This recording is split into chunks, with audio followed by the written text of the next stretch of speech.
ये जो अक्षर सुने कि तू प्यार का सागर है,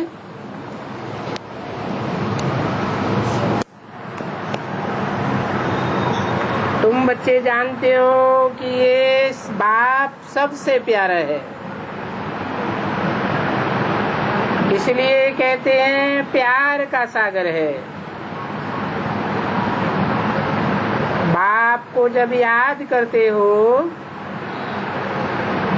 तो बेहद का वर्षा भी याद आ जाता है। बेहद का वर्षा है ही सुख शांति, अल्पकाल की शांति नहीं, अल्पकाल का सुख नहीं,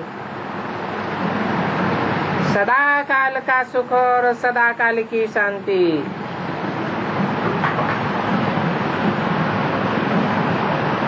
तो जब याद करते हो बाप को तो वर्षा याद आने चाहिए,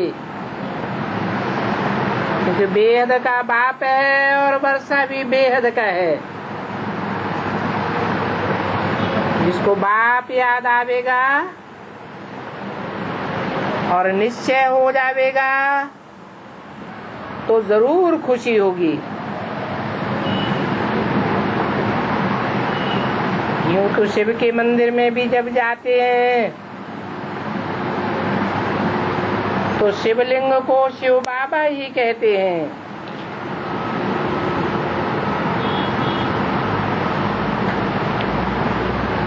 शिवलिंग को शिव बाबा क्यों कहते हैं?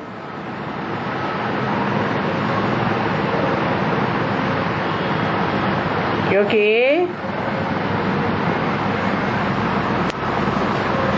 शिव उसमें रखी हुई बिंदी का नाम है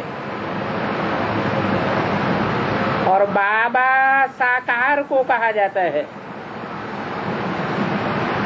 साकार रूप बड़ा रूप होता है, बिंदी तो छोटी होती है। तो वो शिवलिंग को शिव बाबा तो कहते हैं, परंतु उनके शिव बाबा कहने से उनको इतनी खुशी नहीं होती है जितनी खुशी तुम बच्चों को होती है। वो तो शिवलिंग पर फूल चढ़ाते हैं, दूध आदि चढ़ाते हैं, परंतु तुमको तो दूध आदि चढ़ाने की दरकार ही नहीं रहती।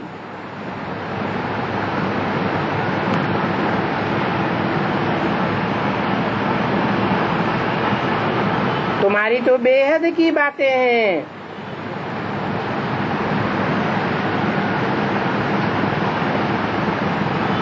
तुम तो बेहद का फूल चढ़ाते हो। तुम्हारे तो चैतन्य फूल हैं।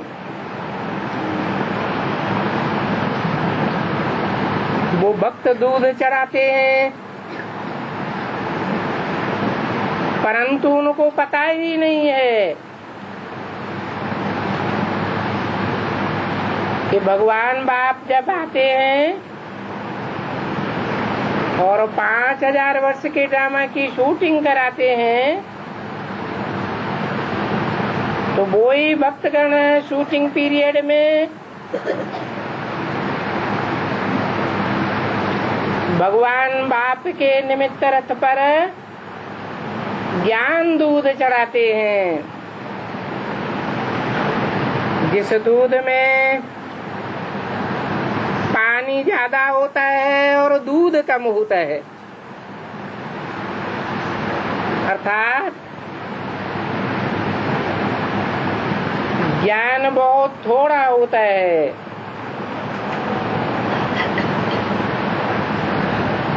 अभी तुमको तो दूध आदि चढ़ाने की दरकार नहीं है।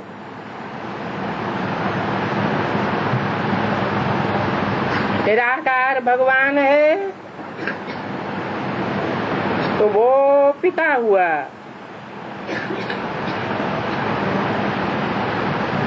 बाप तो बच्चों को सब कुछ देता है।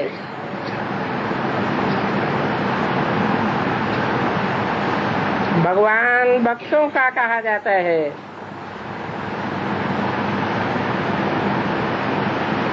और वो ही भगवान रचयिता है। रचयिता बाप को कहा जाता है।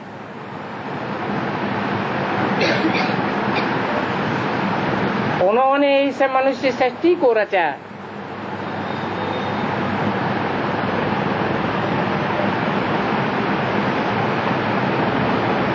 जब रचते हैं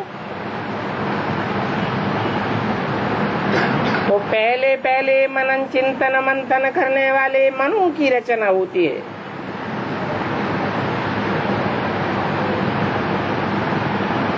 ये सारी मनुष्य सृष्टि मनु की औलाद है।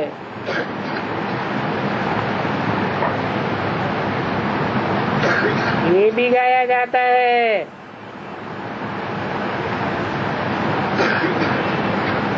कि उनकी भक्ति करते हुए फिर भी जितना तुम बच्चों को खुशी का पारा चढ़ता है उतना और किसी को नहीं चढ़ता। और धर्म वालों को इतना खुशी का पारा नहीं चढ़ता।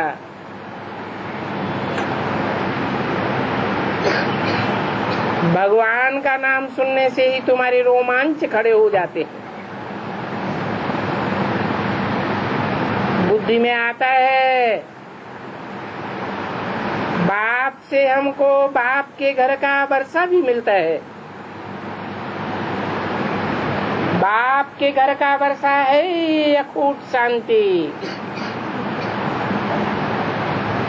और बाप की मिल्कियत का वर्षा भी मिलता है।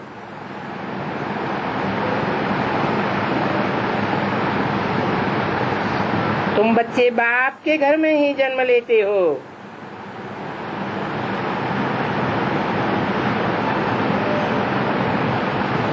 बाप का घर है ही मधुबन।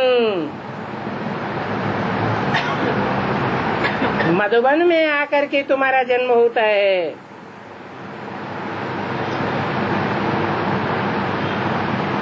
उसमें कोई फिरती गिरती नहीं हो सकती। जायदाद तो फिर भी बाहर में इधर उधर रहती है।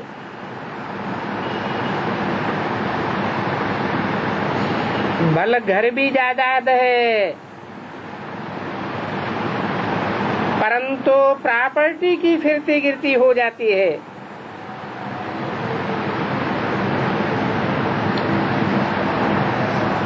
घर को अचल संपत्ति कहा जाता है।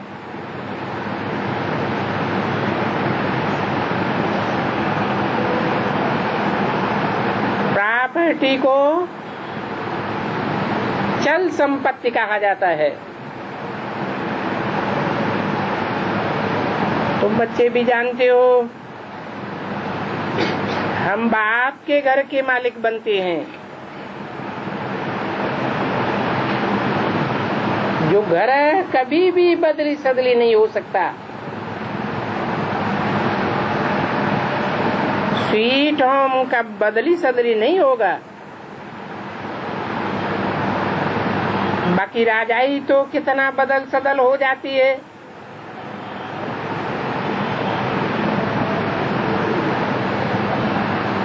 तो वो है चल संपत्ति और ये है अचल संपत्ति।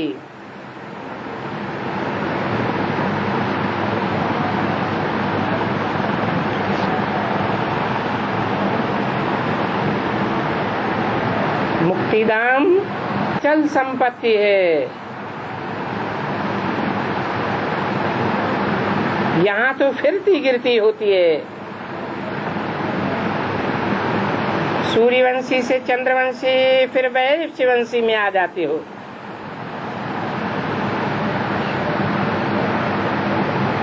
तो मुक्ति होती है और फिर जीवन मुक्ति होती है। फिर तुम जीवन बंध में आ जाते हो।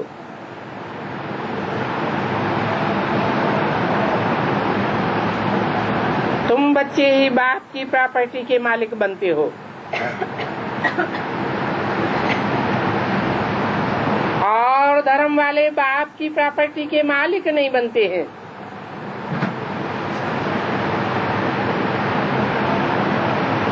तुम जानते हो कि बाप की इमूवेबल प्रॉपर्टी है, उस प्रॉपर्टी के तो सब मालिक बनते हैं।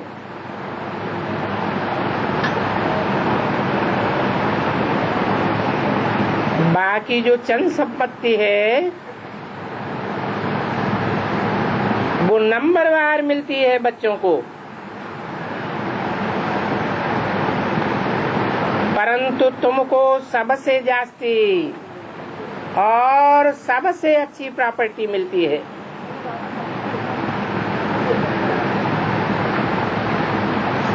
तुम स्वर्ग में राज्य करते हो। ये 4 युग जो हैं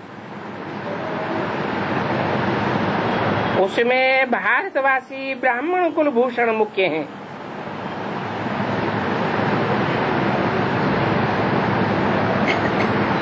सबको भारतवासी नहीं कहेंगे। जो देवी देवता धर्म वाले हैं वो ही असल भारतवासी है।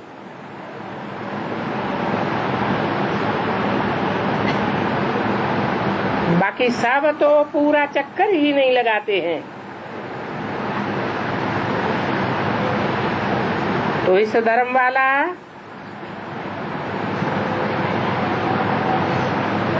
कोई और किसी धर्म में कन्वर्ट हो गया होगा, वो जरूर निकल आवेगा। और कन्वर्ट भी बहुत होते हैं। क्रिश्चियन धर्म में, बौद्ध धर्म में बहुत चले जाते हैं।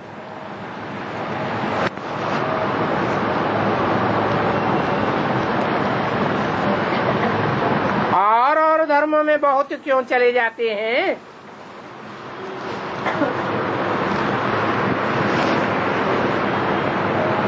भारत में स्थायी होकर के क्यों नहीं रहते?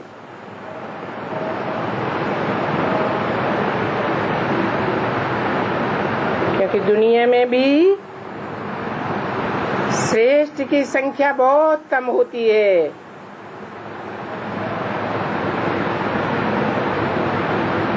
और निष्कष्ट की संख्या ज्यादा होती है। तो और धर्म में बहुत चले जाते हैं। हाँ, जब बाप आते हैं तो उन धर्मों से निकल करके कोई आ सकते हैं। तो बाप बतलाते हैं ऐसे बहुत कन्वर्ट हुए हैं।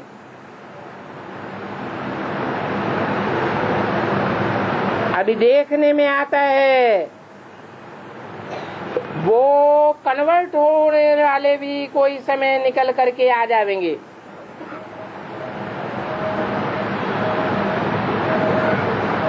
ये नॉलेज तो कोई धर्म वाले ले सकते हैं। इस सृष्टि चक्र को जानना तो बिल्कुल कॉमन है।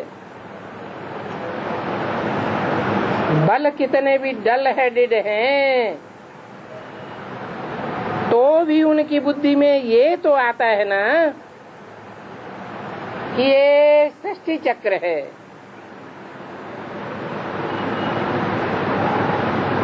फिर बल करके सर्वगुण संपन्न नहीं बन सकते हैं। ऐसे भी नहीं है कि सृष्टि चक्र को जानने से कोई सर्वगुण संपन्न बन जाएंगे। नहीं, ये तो पढ़ाई है, वो होती है हद की पढ़ाई, और ये है बेहद की पढ़ाई। ये बेहद की पढ़ाई सिर्फ तुम बच्चे ही जानते हो। क्यों? क्योंकि तुमने ही इतनी बड़ी दुनिया में बाप को पहचाना है। तुम बेहद के बाप के बच्चे हो। तुम्हारी बुद्धि में ये रहना है कि ये चक्र कैसे फिरता है।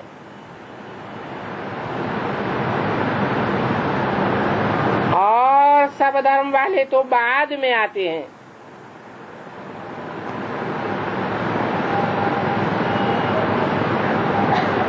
तो तुम्हारे लिए ये नॉलेज बहुत सहज है, क्योंकि तुम तो सृष्टि के आदि में ही आ जाते हो। परंतु कोई ये भी मुश्किल से समझते हैं। है तो बहुत सहज, परंतु फिर इतना योगी बनना और दूसरों को भी आप समान बनाना, ऐसी मेहनत करने में बहुत फर्क पड़ जाता है।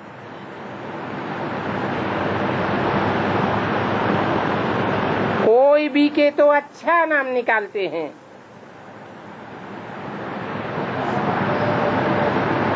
इतना अच्छा नाम निकालते हैं कि सब उनको बहुत याद करते हैं।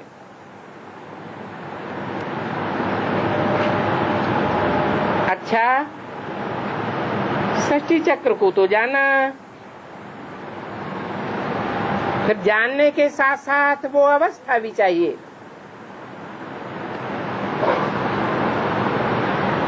क्योंकि सर्वगुण संपन्न बनने में बहुत मेहनत लगती है। पुरुषार्थ करते करते कोई न कोई अवगुण निकल पड़ता है।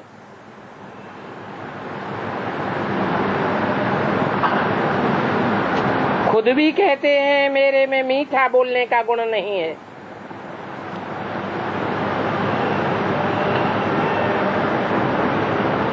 इसके लिए मुझे बहुत पुरुषार्थ करना पड़ता है। बाकी एम ऑब्जेक्ट तो सीधी है। बाबा ने कल रात को भी समझाया कि तुम ये लिख सकते हो, हम 5000 वर्ष पहले मुआफिक फिर से ये राजयोग सीख रहे हैं। कहाँ भी प्रदर्शनी हो व प्रोजेक्ट दिखाया जाए तो ये वंडरफुल बात जरूर लिखनी चाहिए कि 5000 वर्ष पहले मुआफिक फिर से तुमको इस प्रदर्शनी द्वारा राजयोग सीखने के लिए युक्ति बताई जाती है। बाप कहते हैं कि 5000 वर्ष पहले मुआफिक तुम श्रीमत द्वारा ये पुरुषार्थ कर रहे हो।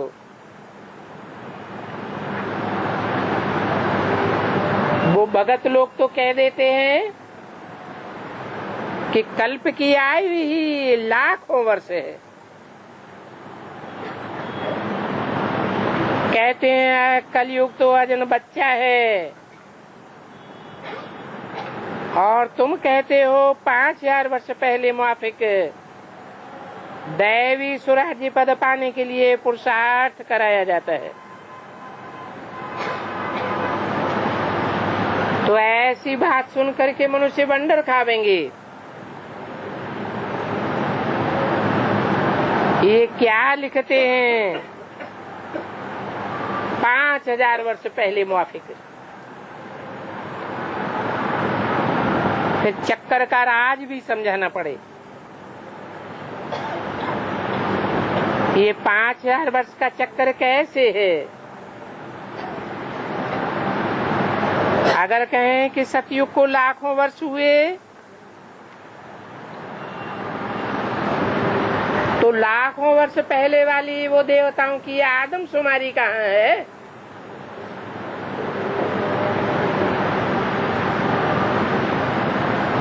अगर सतयुग को लाखों वर्ष देवे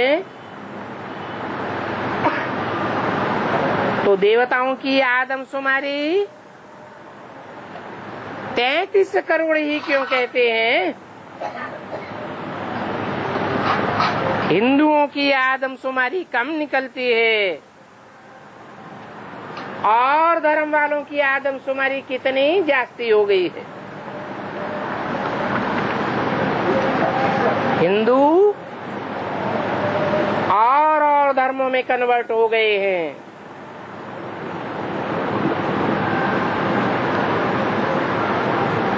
तो उन्होंने धर्मों की आदमशुमारी जास्ती हो गई है।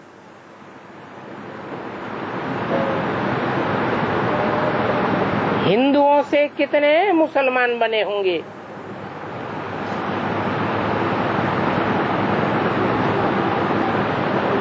उन कन्वर्टेड मुसलमानों को शेख कहते हैं।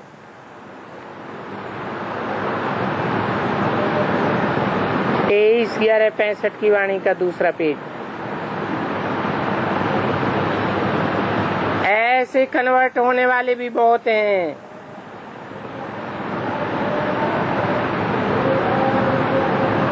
कोई भी अपन को आदि सनातन देवी देवता धर्म का मानते नहीं है। आदि सनातन हिंदू धर्म कह देते हैं, परंतु ये हिंदू धर्म तो आदि सनातन नहीं था। तुम अखबार में भी डाल सकते हो,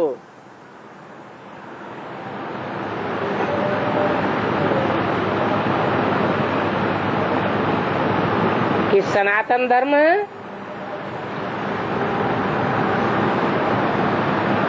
ब्रह्मा के बड़े पुत्र जो ज्ञान के हिसाब से बड़ा माना जाता है, उसके नाम पर सनातन धर्म पड़ा है। तो अखबार में डालो, मैगजीन की बात नहीं है, क्योंकि अखबारें तो लाखों के अंदाज में छपती हैं।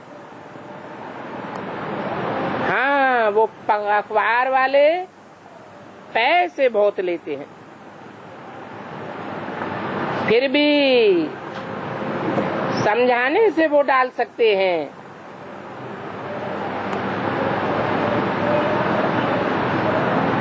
चक्कर भी डाल सकते हो। बाबा ने जो प्रश्न लिखा है, गीता का भगवान शिव है व कृष्ण है, वो बात भी अखबार में डाल सकते हैं।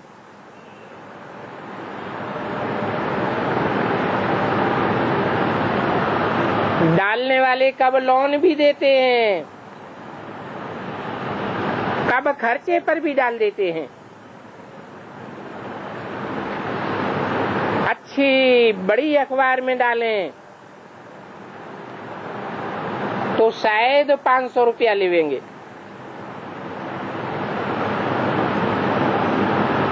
परंतु मुश्किलात ये है कि एक दिन ही डालेंगे बस।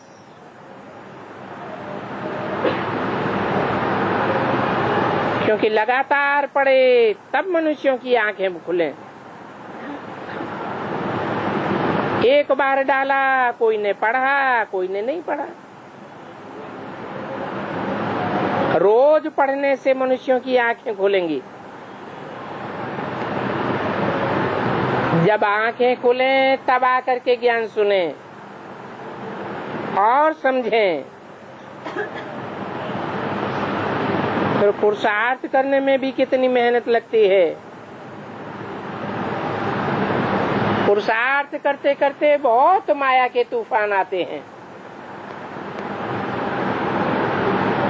तो मेहनत है अखबार में डालना, प्रदर्शनी करना, और प्रदर्शनी तो एक गांव में होगी, परंतु अखबार तो चारों ओर जाते हैं।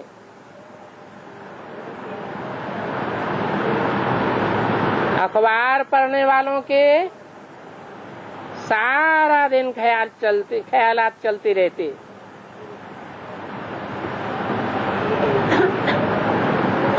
तो वजन पड़ता है। क्या क्या किया जाए, कैसे सर्विस को आगे बढ़ाया जाए। तुम बच्चे हो सच्चे सच्चे खिदमतगार बच्चे। तुम्हारा नाम है खुदाई खिदमतगार।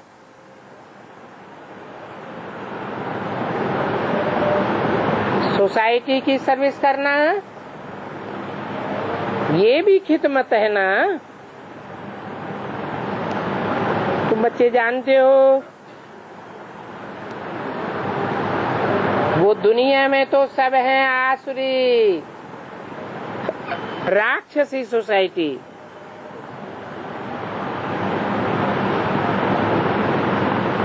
अब उनको दैवी सोसाइटी बनाना है।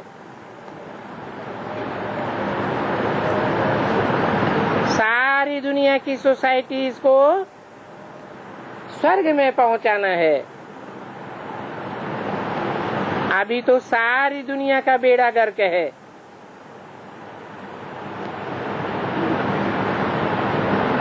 ये दुनिया पहले पहले स्वर्ग थी, अभी वही दुनिया नरक बन गई है।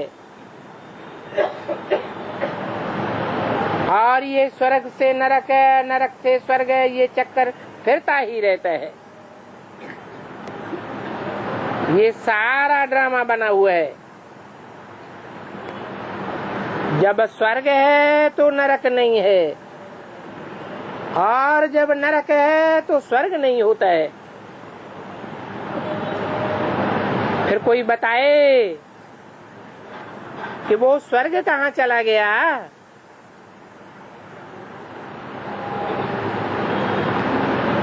स्वर्ग जो ऊपर था वो नीचे चला गया। ये ड्रामा को तो फिर नहीं है। और ये चैतन्य ड्रामा है। सेकंड बाय सेकंड जो एक्ट करते हैं, सारी एक्ट कल पहले मुआफिक ड्रामा प्लान अनुसार करते हैं। पुरुषार्थ भी हम ड्रामा अनुसार करते हैं। ये बात तुम्हारी बुद्धि में है।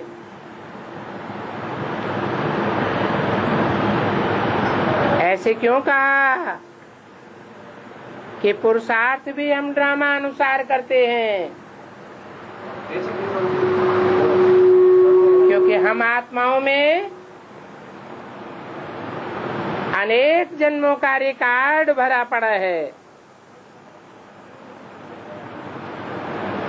जो अविनाशी रिकॉर्ड है।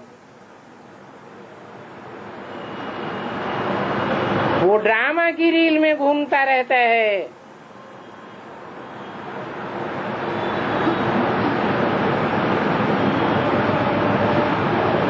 और तो कुछ भी नहीं समझ सकते हैं। वो ड्रामा को समझ जावे तो फिर ये बातें ठहर नहीं सकती कि कल्प लाखों वर्ष का है। तुम जानते हो कि ये स्वस्तिका का चित्र ठीक निकला हुआ है।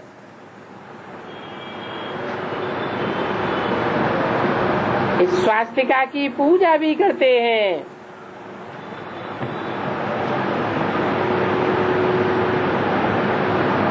पूजा का कनेक्शन पवित्रता से है।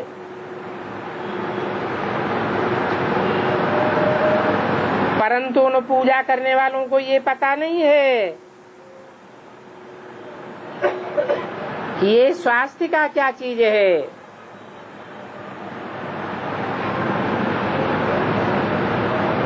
जर्मनी में हिटलर का भी यही निशान था, परंतु उन विचारों को भी अर्थ का कुछ भी पता नहीं है।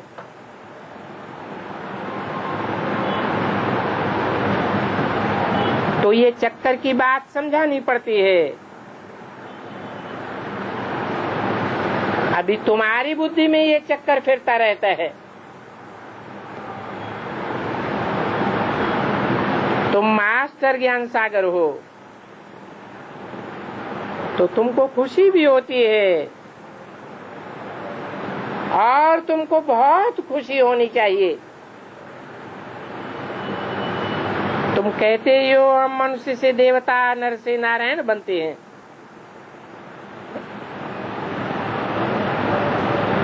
ये राजयोग है, राजाई प्राप्त कराने का योग है।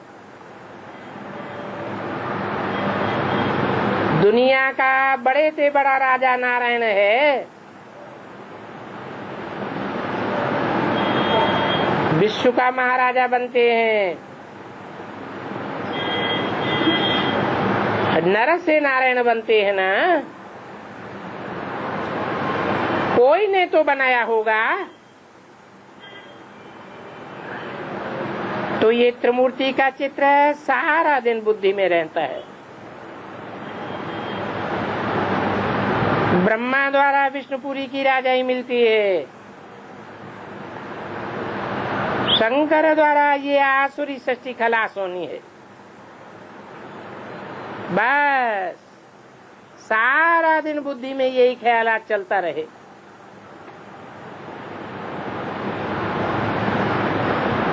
बहुत खुशी में रहना होता है। बाबा लॉकेट भी बनवा रहे हैं, जिस लॉकेट से तुम बहुत सहज रीत समझा सकते हो।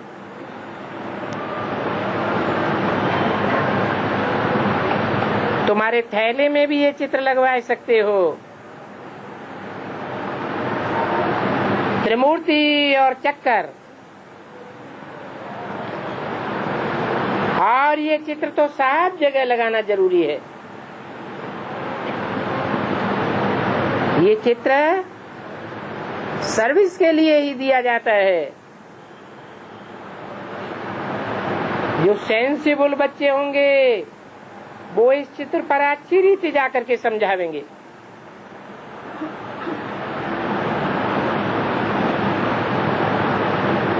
बल लक्ष्मी नारायण के चित्र में सब है, कृष्ण का भी चित्र है, परंतु उसमें सिर्फ चक्कर नहीं दिया हुआ है। एक चित्र में सब चीजें कहाँ तक डाल सकते हैं, इसलिए वो फिर समझाया जाता है। बाबा की बुद्धि सारा दिन चलती रहती है।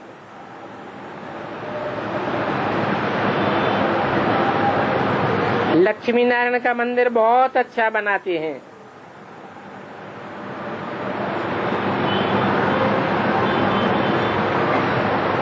बहुत रायल रीति बनाते हैं।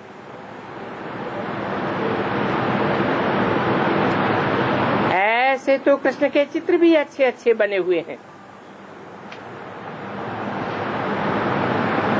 परंतु ये किसी को पता नहीं है कि राधे कृष्ण ये लक्ष्मी नारायण कौन है।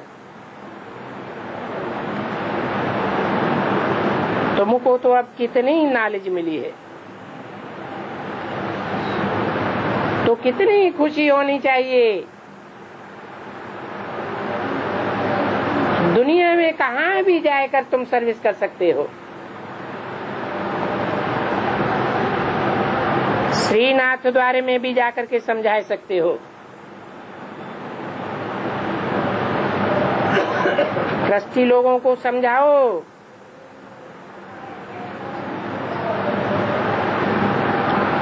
कास्केट लेकर के कोई भी बड़े आदमी को खोल कर बैठ समझाने से बहुत खुशी होगी।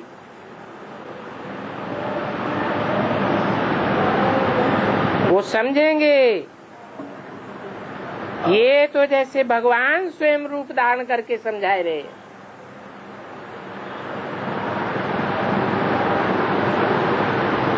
कोई कोई बच्चों में सर्विस का हिरस होता है,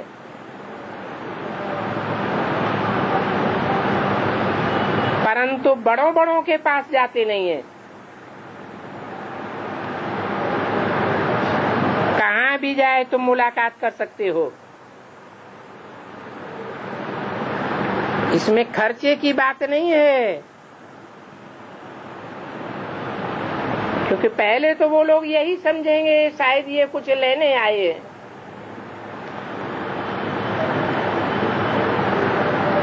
सर्विस के लिए अनेक प्रकार की युक्तियां रचनी चाहिए।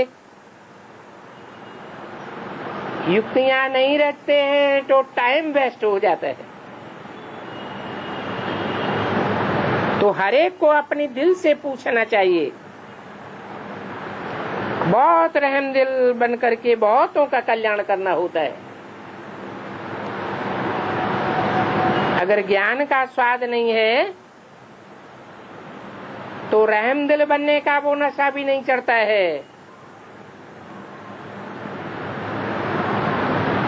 नहीं तो तुम जैसे बहुत अच्छी सर्विस कर सकते हो। बाबा बच्चों को युक्तियां बहुत समझाते हैं।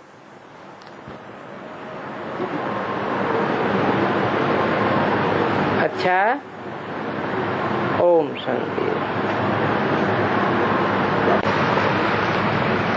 एक छोटा सा रात्रि क्लास है।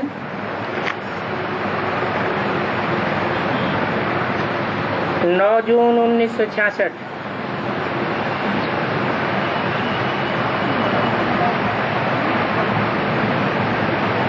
तुमको विश्व की बादशाही मूठ में देते हैं।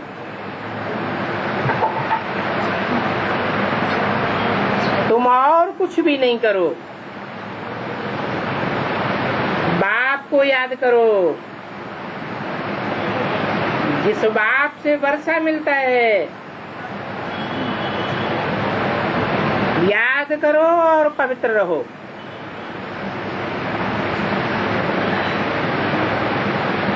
जो कुछ इस दुनिया में देखते हो समझो कि वो सब खत्म हो जाना है।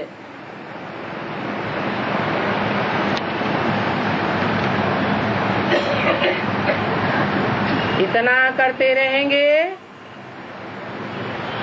तो तुमको बाप बहुत अच्छे रीति श्रृंगारते रहेंगे।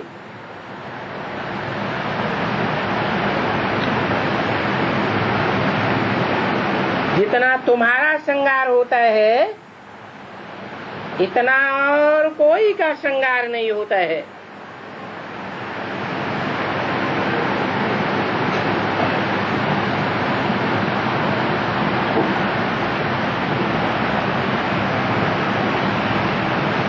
ये क्वीन भी तुम्हारी भेंट में फकीर यानी है।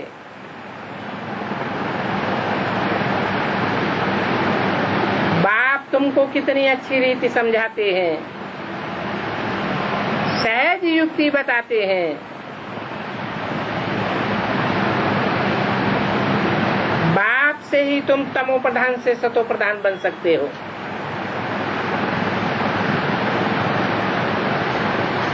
तुम्हारी मुट्ठी में विश्व की बादशाही है। ऐसी बादशाही देते हैं जो पूरी झोली भर देते हैं।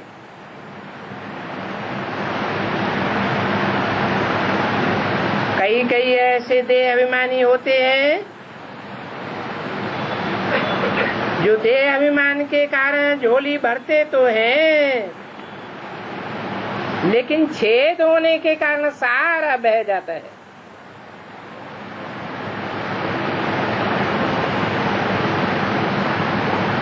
देही अभिमानी रहो तो झोली भरी रहे। अथाह धन मिलता है सिर्फ बाप को याद करने से। बाप कहते हैं तुम भक्ति मार्ग में आधा कल्प याद करते आए हो,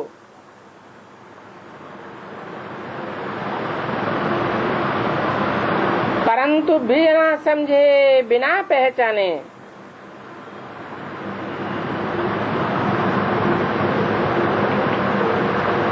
कहते थे हम अपना ठिक्कर ठोबर आपको दे करके आपसे विश्व की बात सही लेंगे। आप हमें खजाना देते हो 21 जन्मों के लिए। बाप कहते हैं आगे तुम दान करते थे तो अगले जन्म में ये वजह मिल जाता था।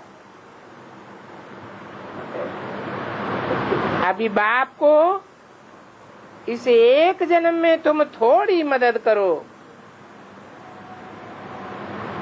सिर्फ ये हॉस्पिटल यूनिवर्सिटी खोलो तो बहुत कल्याण हो जाएगा।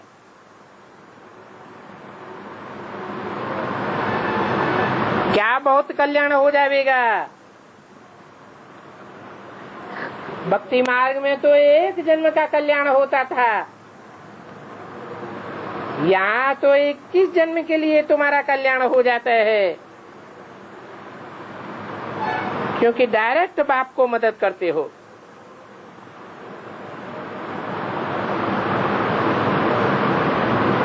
तुमको 21 जन्मों के लिए उजूरा मिल जाता है।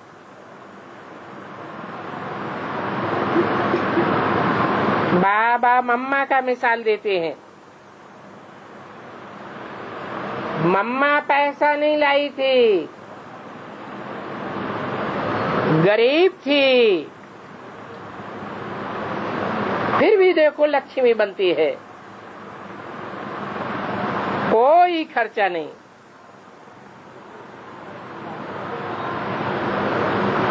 बाप को याद करते करते आप समान बनने की सेवा करती थी। बच्चे जानते हैं कि शिव जयंती के बाद स्वर्ग की स्थापना होती है।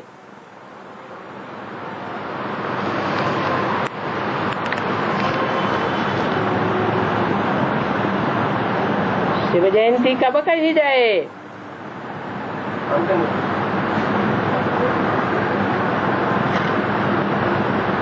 कब कहें शिव का जन्म हुआ?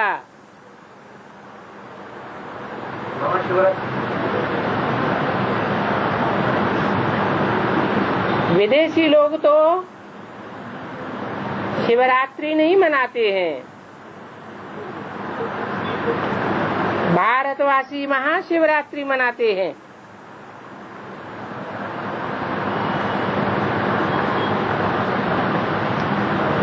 विदेशी लोगों के दिन की शुरुआत रात के 12 बजे होती है और भारतवासियों के दिन की शुरुआत सूरज निकलने से होती है।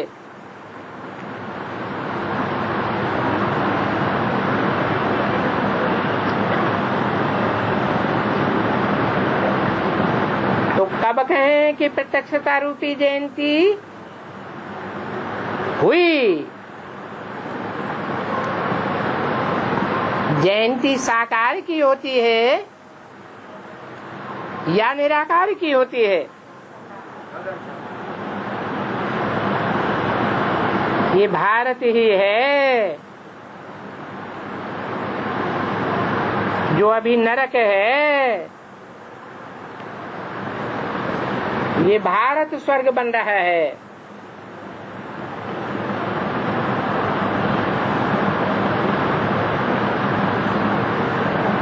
इसका नाम ही है भारत। भगवान बाप जब आते हैं तो भार अर्थात रोशनी में ही रता रहता है।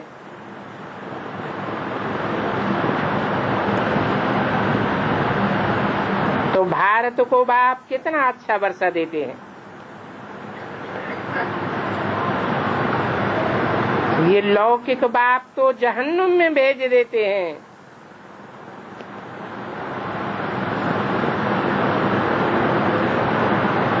पुरुष कोई को दान करते हैं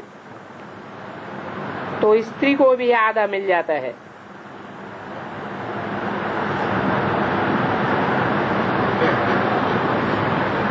और स्त्री कुछ भी करती है तो स्त्री का ही बनता है।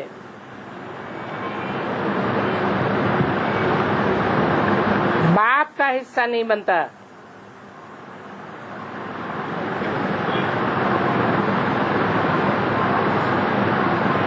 तो बाप कहते हैं चावल मुट्ठी से तुम्हारे महल बन जाते हैं,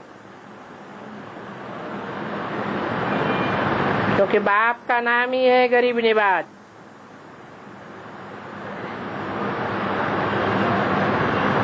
सुदामा की कहानी है ना,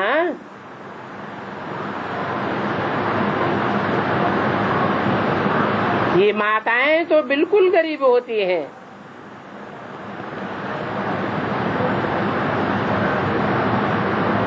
कन्याओं के ऊपर कुछ है नहीं, वो मम्मा जैसा पद पा सकती हैं। उनकी तकदीर अच्छी है अगर सर्विस करने में लग जाएं। राजा बनना है तो प्रजा भी जरूर बनानी पड़े, वारिस भी बनाना है। अगर माला में पिरोना है तो वारिस भी बनाना पड़े।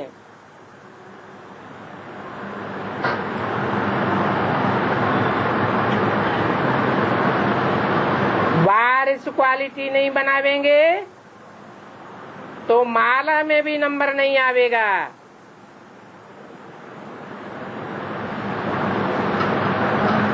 ड्रामा अनुसार हम साक्षी होकर के देखते रहते हैं।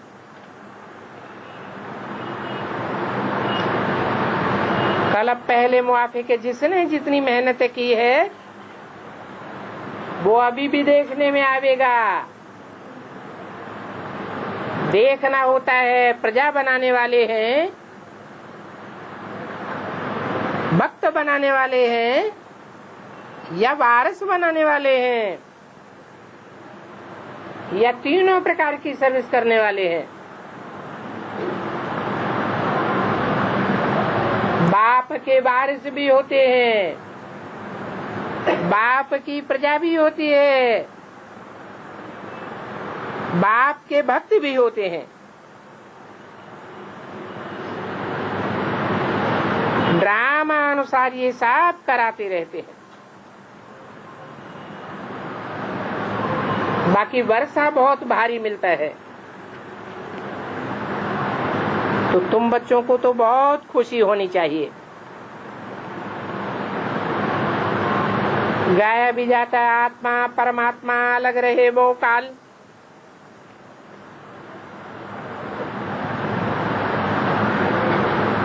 बहुत काल अलग रहे माना कितना अलग रहे।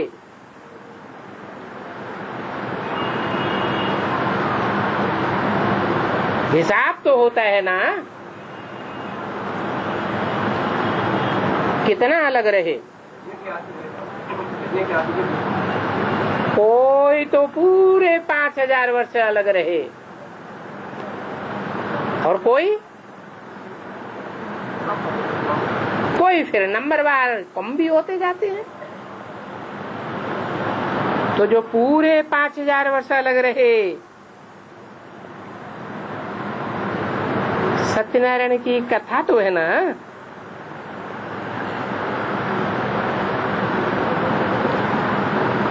सत्यनारायण की कथा है या सत्यनारायण की कथा है, परंतु नारायण पहले होता है या नर पहले होता है। तो नर सत्य होगा या झूठा होगा। झूठा को सत्य बना के ना बाप है। इस दुनिया में तो सारे ही झूठे हैं। झूठे लेना, झूठे देना, झूठे भोजन, झूठ चबेना।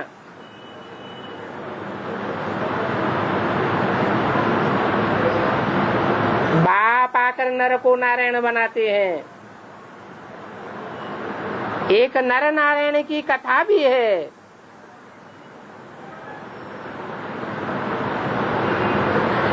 ये कथाएं कहाँ की यादगार हैं?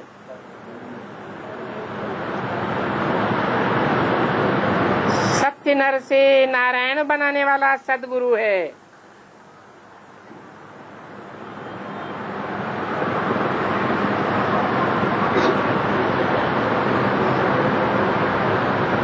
बाकी सब झूठे गुरु हैं।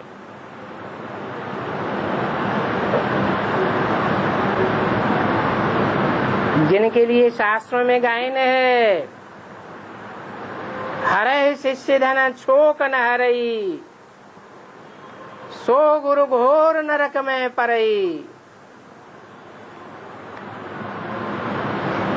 तो सब झूठे गुरु हैं,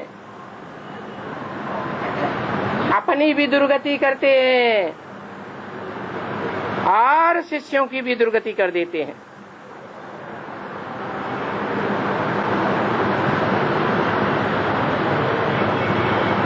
तो ये सिद्ध करके बताया जाता है कि गुरु तो साकार ही होते हैं, परंतु उन अनेक साकार गुरुओं के बीच एक ही सदगुरु है, जिसके लिए सिख लोग कहते हैं सदगुरु अकाल मूर्त। मूर्त माने साकार। कैसी मूर्त? अकाल, जिसको काल खा नहीं सकता।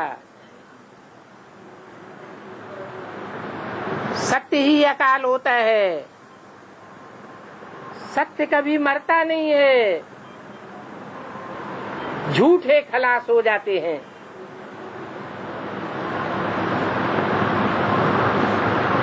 तो सदगुरु अकाल का ये तख्त है।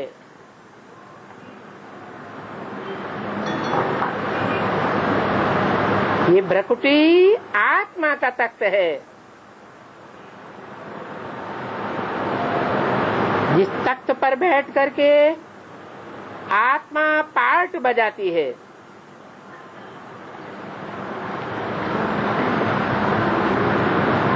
तो ये अकाल मूर्त है।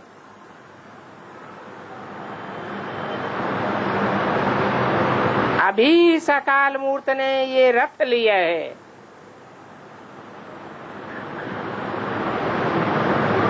कहते हैं मुझे इनका आधार लेना है।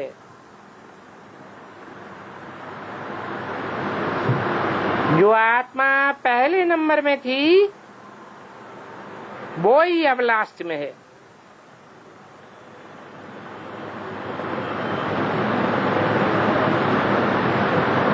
इनमें प्रवेश करूंगा, फिर ये पहले नंबर में जाएगा।